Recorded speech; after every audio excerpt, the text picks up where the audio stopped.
luar ya. Tak kuto pandangan. Itulah dia. Ni.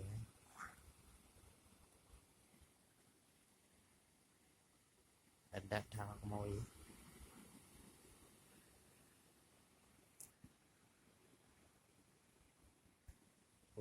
Kurun jam. Luar anggaran. Ansip anggaran maka di pandangan aja mah.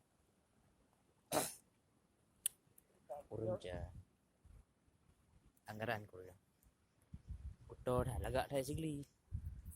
Yo yo dah kena. Ada apa pandangan? Pandangan anak can kan.